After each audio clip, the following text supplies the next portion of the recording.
আসসালামু আলাইকুম রাহমাতুল্লাহি ওয়া বারাকাতুহু, যার অর্থ আপনাদের উপর মহান আল্লাহ শান্তি, রহমত ও বরকত বর্ষিত হোক। আমার প্রিয় ভাই বোন এবং মুরব্বিগণ, আপনাদের সবাইকে স্বাগত জানাই ইসলামিক অভিবাদনে। পবিত্র কুরআনে সূরা আল ইজরা সূরা নাম্বার 17 আয়াত নাম্বার 81-তে মহান আল্লাহ তাআলা বলেছেন, সত্য এসেছে এবং মিথ্যা বিলুপ্ত হয়েছে। নিশ্চয়ই মিথ্যা বিলুপ্ত হওয়ারই ছিল।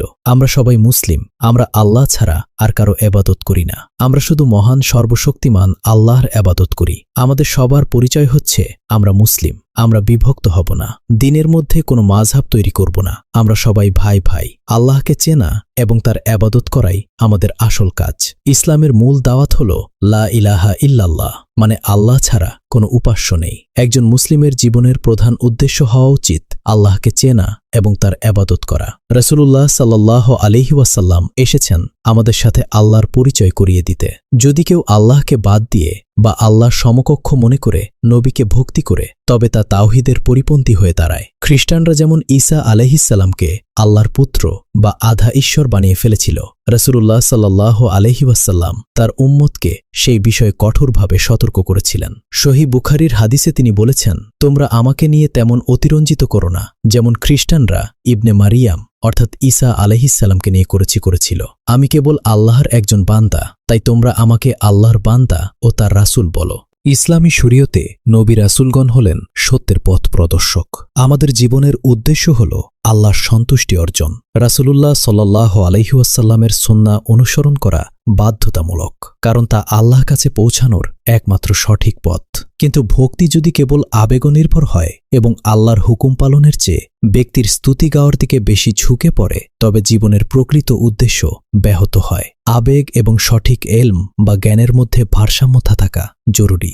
আফ্রিকা বা এশিয়ার অনেক অঞ্চলে ইসলামের প্রচার ঘটেছে স্থানীয় সংস্কৃতি এবং আধ্যাত্মিক গুরুদের মাধ্যমে। অনেক সময় সঠিক জ্ঞানের অভাবে মানুষ আবেগের বশবর্তী হয়ে নবীদের বা আউলিয়াদের প্রতি এমন ভক্তি প্রদর্শন করে যা অতিরঞ্জিত মনে হতে পারে। তাদের উচিত কেবল আবেগের ওপর ভিত্তি করে নয়, বরং কুরআন ও সুন্নাহর সঠিক জ্ঞান অর্জনের মাধ্যমে আল্লাহকে চেনা। একজন মুসলিমের জীবনের উদ্দেশ্য হল আল্লাহর আবদ বা দাস হওয়া। আল্লাহকে সঠিকভাবে না জানলে এবং তার মহিমা হৃদয়ে ধারণ না করলে ইবাদতে পূর্ণতা আসে না।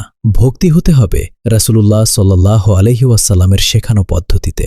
নবীদের সম্মান করা ইবাদতের অংশ, কিন্তু তা অবশ্যই আল্লাহর সার্বভৌমত্বের নিচে থাকতে হবে। ভক্তি ও ভালোবাসা অবশ্যই থাকবে, কিন্তু তা হতে হবে সুন্নহসম্মত, অর্থাৎ তাকে আল্লাহর শ্রেষ্ঠ বান্দা ও রাসূল হিসেবে মান্য করা এবং তার প্রদর্শিত পথে চলে একমাত্র আল্লাহর ইবাদত করা। অতিরঞ্জিত ভক্তি অনেক সময় মানুষকে শিরকের দিকে ধাবিত করতে পারে, যা থেকে বেঁচে থাকা প্রতিটি মুসলিমের জন্য অত্যন্ত জরুরি। স্রষ্টা এবং সৃষ্টি কখনোই এক হতে পারে না। আল্লাহ তাআলা হলেন খালেক বা স্রষ্টা, আর নবী রাসূল সহ মহাবিশ্বের সবকিছু হল মাখলুক বা সৃষ্টি। পবিত্র কোরআনের সূরা আশ-শূরা সূরা নম্বর 42 আয়াত নম্বর 11-তে আল্লাহ স্পষ্টভাবে বলেছেন, তার সদৃশে কোনো কিছুই নেই। তাই আল্লাহকে কারো সাথে তুলনা করা, তিনি নবী হন বা ফেরেশতা, তা সরাসরি ইসলামের মূল বিশ্বাসের পরিপন্থী। অনেকে আবেগবশত বলে থাকেন যে আল্লাহর পরেই নবীর স্থান। সম্মানের দিক থেকে সৃষ্টির মধ্যে রাসূলুল্লাহ সাল্লাল্লাহু আলাইহি ওয়াসাল্লামের মর্যাদা সবার উপরে, এটি সত্য। কিন্তু এই পরে শব্দটি যদি এমনভাবে ব্যবহৃত হয় যা আল্লাহর কোনো গুণাবলী নবীর উপর আরোপ করে, তবে তা বিপজ্জনক। মনে রাখতে হবে, আল্লাহ হলেন অনাদি ও অনন্ত, তার কোনো শুরু বা শেষ নেই। অন্যদিকে নবী সাল্লাল্লাহু আলাইহি ওয়াসাল্লাম হলেন আল্লাহর সৃষ্টি। আল্লাহ স্বয়ং সম্পূর্ণ, কিন্তু নবী সাল্লাল্লাহু আলাইহি ওয়াসাল্লাম তার প্রতিটি নিঃশ্বাসের জন্য আল্লাহর ওপর নির্ভরশীল ছিলেন। খ্রিস্টানদের ভুল থেকে আমাদের শিক্ষা নিতে হবে। মুসলিম উম্মাহ যাতে একই ভুল না করে, সেজন্য রাসূলুল্লাহ সাল্লাল্লাহু আলাইহি ওয়াসাল্লাম বারবার সাবধান করেছেন। আমরা যখন কালিমা পড়ি বা আজান শুনি, সেখানেও আগে আবদুহু বা বান্দা, তারপর রাসূল বলা হয়। এটিই আমাদের শেখায় যে তিনি আল্লাহর দাস, প্রভু নন। প্রকৃত ভক্তি হল সুন্নাহ মেনে চলা।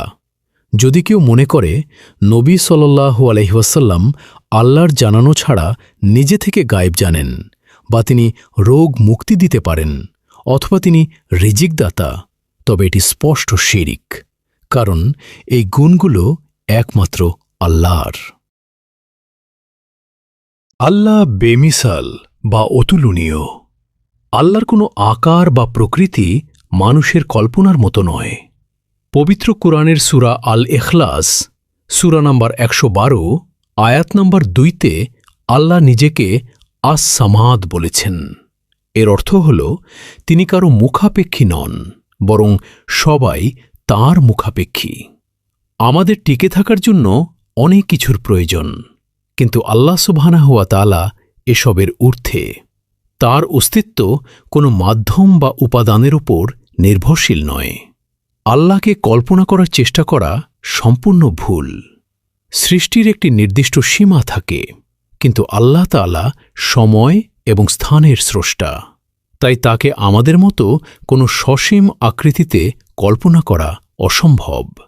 ইমাম আবু হানিফা রাহিমাহুল্লাহ এর একটি বিখ্যাত উক্তি আছে, আল্লাহর সম্পর্কে তোমার মনে যে কল্পনাই আসুক না কেন, আল্লাহ তা থেকে ভিন্ন।